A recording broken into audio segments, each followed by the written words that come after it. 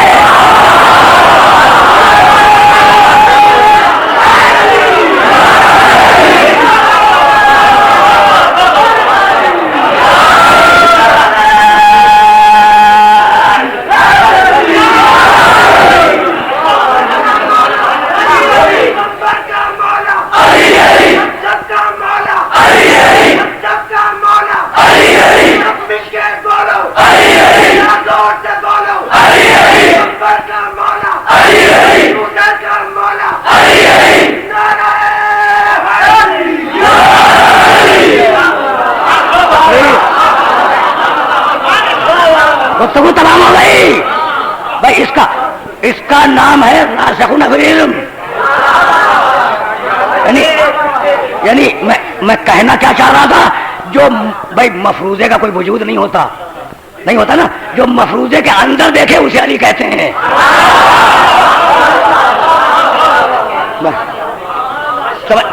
بھائی راسخون فی العلم سمجھ میں آ گئے. تو تقریر بھی میری تمام ہو گئی. پیغمبر تشریف فرما ہے اور پیغمبر کی گود میں حسن ابن علی بیٹھے ہوئے. راسخون فی العلم, رسول پہلے, راسخون فی العلم, راسخون فی العلم کے پہلے, علی دوسرے, فاطمہ تیسری, حسن چوتھے, گود میں بیٹھے. صحابہ کرام رضوان اللہ علیہم اجمعین, ان کا مجمع لگا ہوا ہے. تشریف فرمائے. ایک بڑے باعزت بزرگ آئے, تاریخوں میں یہ واقعہ ہے. اچھا نہ آشنا چہرہ, لوگ پہچانے نہیں کہ کون آئے. پیغمبر نے احترام کیا ان کا, اپنے پاس بٹھایا. پیغمبر نے اپنے پاس بٹھایا. کہا کہ یا رسول اللہ, کہا کیسے زحمت کی آپ نے؟ بڑے احترام سے پیغمبر نے کہا آپ نے کیسے زحمت کی؟ بھائی مدینہ کا واقعہ ہے, مدینہ کوئی کراچی تھوڑی تھا, چھوٹا تھا شہر, اور سب ایک دوسرے کو پہچانے, لیکن باہیبت بزرگ, باعزت بزرگ, پہچاننے والا کوئی نہیں. پیغمبر نے احترام کیا. کہا آپ نے کیسے زحمت فرمائی؟ کہا یا رسول اللہ کچھ مسئلے پوچھنے ہیں. کہا اچھا مسئلے پوچھنے ہیں؟ کہا کہ ہاں یا رسول اللہ. کہا بھائی اس نواسے سے پوچھ لیں.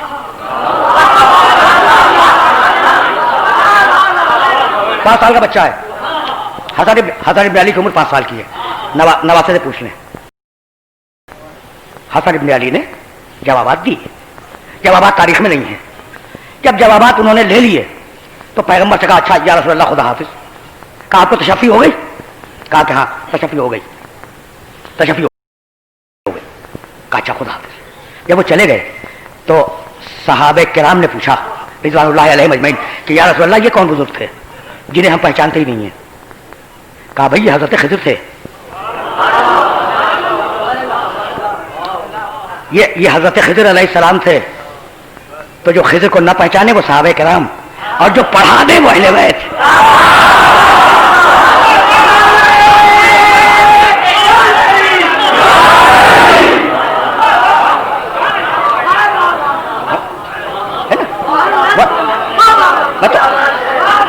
میں تو آپ کی خدمت میں فرق کر رہا ہوں. بھائی صحابیت بہت بڑا شرف ہے. مسلمانوں کی جانیں قربان ایک ایک صحابی پر, اتنا بڑا شرف ہے صحابیت. لیکن جو خضر کو نہ پہچانے وہ رسول کا دوست, اور جو خضر کو پڑھا دے وہ رسول کے خون کا قطرہ ہے نا. اچھا اب خضر نے حسن سے علم حاصل کیا. راسخون فی العلم سمجھ میں آیا نہیں؟ بھائی خضر سمجھ میں آئے تو حسن سمجھ میں آئے. بڑا ناز کیا موسیٰ نے کہ میں اپنے زمانے کا سب سے بڑا. بھائی موسیٰ خضر کا واقعہ ذہن میں ہے, سب کے ذہن میں ہے نا.